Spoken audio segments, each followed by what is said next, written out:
Hey guys, what's going on? 845 Sports Cards coming out of New York's Hudson Valley once again. And I want to talk today about some hobby goals. With the new year, 2025 is here. We had a great 2024, picked up some really big cards, some nice additions to the PC. And with 2025 coming around, I want to talk about what I plan to do. And along the way, we'll document things, show you our process, how we buy cards, how we sell cards, trade. And there's a couple different ways we go about it as I've documented here, and I just want to talk about some of our goals. So 2025, we don't know what life's going to bring to us. We're not sure if we're going to have good health. We pray and hope we have good health, but hopefully everything goes as planned. Nice, easy road ahead, and we'll be able to extend a little bit of money from our salary into sports cards. That'd be really fun. I do have a subscription to the Big Fly box and the Retro Wax box through Slater Sports. It gives me two avenues. It's fun, it's entertaining, it gives me something to do, show you guys every month, but also occasionally you do get some nice hits out of that. So whenever we do get some hits, big ones, autographs, and low number parallels, we sell those off on eBay, take the money we make, and roll it back into the hobby budget, keep it in the ecosystem, and any Hall of Famers, mid-level stars, rookies, out of those packs, we send them away to ComC. I've done videos on ComC. It's just a way for us to sell lesser value cards. The money stays in the ComC ecosystem. We can buy PC cards through that way, or we can reinvest the money into wax or other cards we can flip on the ComC platform to generate more money. So it's a money-making proposition. So continuing to get wax that way, as different product gets released. I won't buy every product, obviously.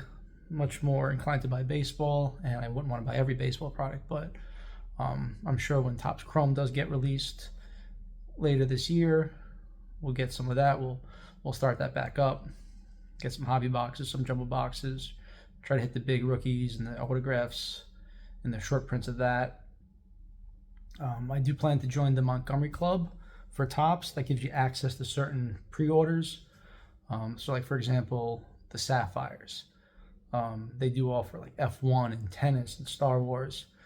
You don't have to buy every product, but I'm going to sign up because I want access. Last year, I wanted to buy Cosmic Chrome boxes, and if you were a member of the Montgomery Club, you were allowed access to buy 2 boxes pre-order through the club.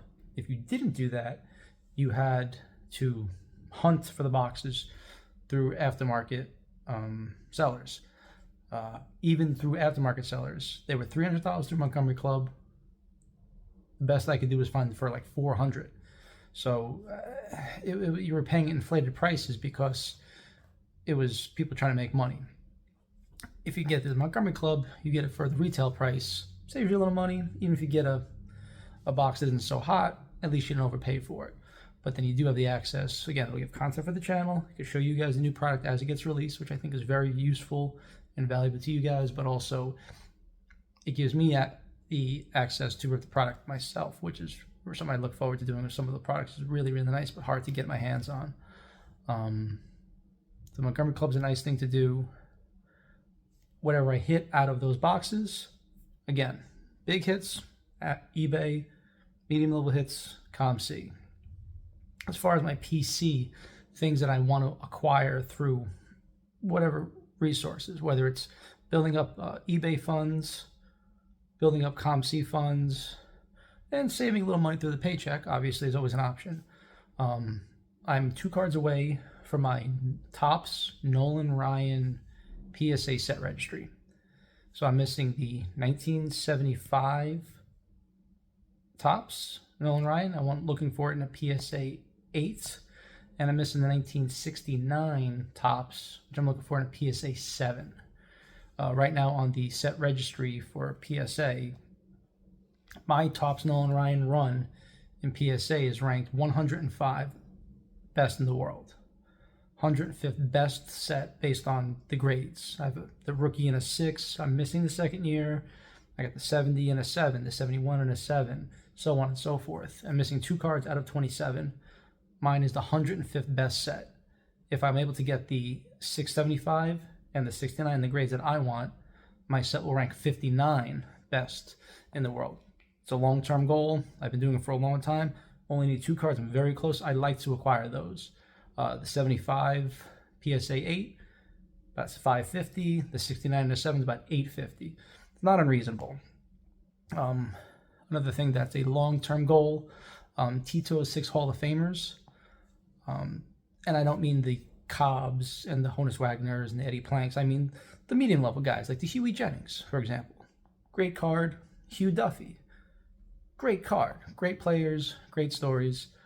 I would like to get PSA grades of 2 to 5, somewhere in there, lower grade, of the T206 Hall of Famers. Altogether, there's 76 Hall of Famers in that set.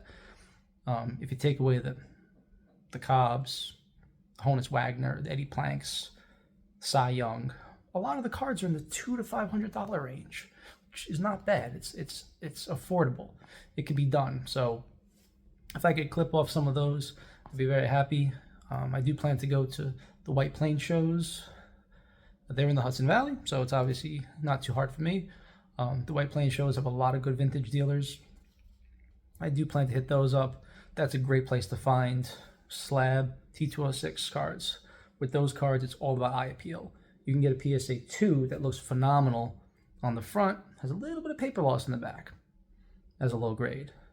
By the same token, you could find a 2 that has a big crease in it right across the player's eyes and looks terrible. So eye appeal is big, and I think those kinds of cards I would like to see in person. So the White Plains show is definitely something I plan to hit.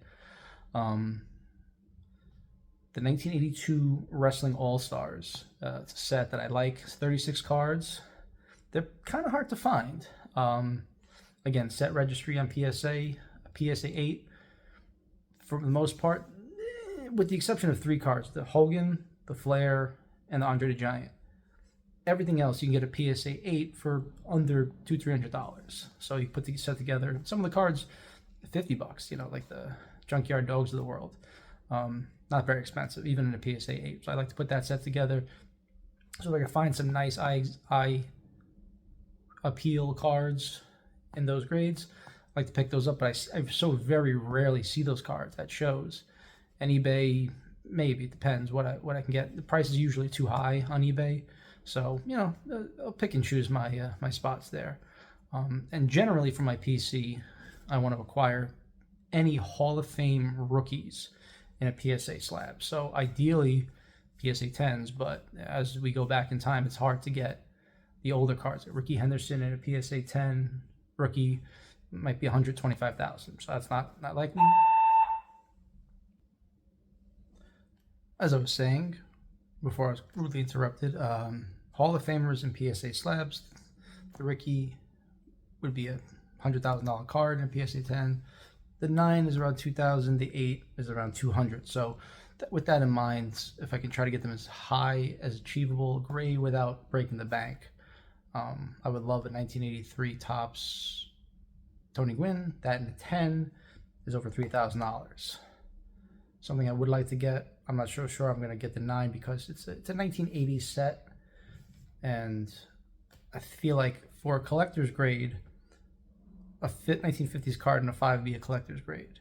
Anything above that would be an investor grade. So I feel like for the 80s, a 9 would be pretty good. A 10 would be ideal. I might save for the Gwynn because I do want that card. But as we go back in history, Burt Bly 11 is a 1971.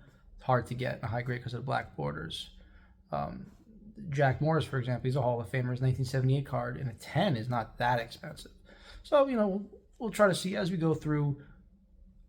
If we get a good deal, you see at a show, catch our eyes on eBay, maybe through Veriswap, another great platform. You can trade into cards. We try to acquire those. And those are my medium range, not crazy. I'd like to achieve those goals. I'd like to complete the Nolan Ryan registry. I could pick up some T206 Hall of Famers and PSA slabs, and the 1982 Wrestling All-Stars. Start building that set. 36 cards, start building it up. And then move on to stretch goals. Goals that I would be shocked if I get one. And there's no way I'm getting more than one unless I, hit the lottery or something, which is, I don't play the lottery, so it doesn't matter other than baseball card packs. So there's 4 cards that I can outline that I would love to get my hands on. 1953 Topps Satchel Paige. I would love that in a PSA 5. It's a beautiful card. It's a great image. He's an iconic player. It's an iconic card. PSA 5 would run about $17.50. It's not unreasonable. T206, I mentioned the Hall of Famers, the higher level Hall of Famers. Cobb bat off shoulder. I love that card. If you look at the color gradient, it kind of looks like a rainbow. It's a very unique card in that set. Even a lot of those cards have a single color background. That one kind of has like a rainbow gradient in the background. It's just a beautiful card. If I could find that in a PSA 2 with good registration, without any print defects or spots on his face or lines or wrinkles affecting the actual image, it might be $4,500. Now, $4,500 is a absolute ton of money. But if I do happen to, say, hit a big autograph, if I hit, a low number parallel autograph in a pack, and I'm able to sell it off on eBay, get $1,000, I've stashed $1,000 away, chip away, chip away, chip away. That might be a way I get to it. I don't want to spend that money on my paycheck, but if I can kind of, hit some jackpots off of some packs, if I do make good money, that's what I want to turn into, one of these big hitters. So the Cobb bat off shoulder in a 2, good eye appeal, $4,500. The Cy Young portrait at a T206 in a 2 would be about $3,000. Another great card. That good green background, beautiful. Again, eye appeal is everything. Registration. And the 1934 Goudey PSA 2 of Lou Gehrig, the yellow background. That's such a beautiful card. PSA 2 would be about $3,500. Eye appeal is everything though, so it makes the price go up or down depending. I've seen beautiful 2s go for 3x what an ugly 2 goes for. So you got to find the good deal. I always check the auction houses, the Love of the Games and the REAs, and the Goldens and the PWCC, Pristine. There's a ton of them. I always check the bigger auction houses because a lot of times you'll get good deals on those, better than you would find on eBay. So those are the stretch goals. Those would only occur if I get a big hit in, say, a wax product. Hit a 1 of 1 of a player I don't want to keep. I hit a Jack Caglione 1 of 1 in a box of Bowman Draft. I'm not keeping it. I'm going to sell as much as I can and turn it right into one of those 4 cards, one of those big stretch goal cards. But for 2025, guarantee we're going to rip wax. We're going to use VeriSwap. We're going to go to shows. We're going to have fun with this hobby. I'm going to try to find more things to connect my son to the hobby. So far, there's a couple sets that I've exposed him to. The Topps Chrome, it's shiny. It's great photography. He can watch the players on TV. That's a cool set. Topps Big League is a cool set. The To the Moon parallel catches his attention because he's fixated with astronomy and the planets and stuff. So it's a cool set. So anyway, we can get kids involved in this hobby. It's a beautiful thing. I would love to get my son more and more involved into this. I would love to take him to shows. I would love to set up at a show, get him the whole experience. But it's all, and anything that brings us together, allows us to have fun in this hobby together. So that's basically my idea of goals for 2025. Follow along with this channel to show you how far we get.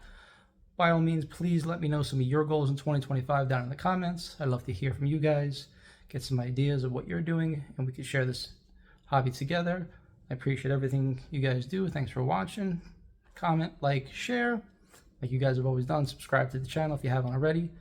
And as we go through 2025, hope we have some fun in this hobby, and we can collect some great stuff. And that's about that. So see you guys later.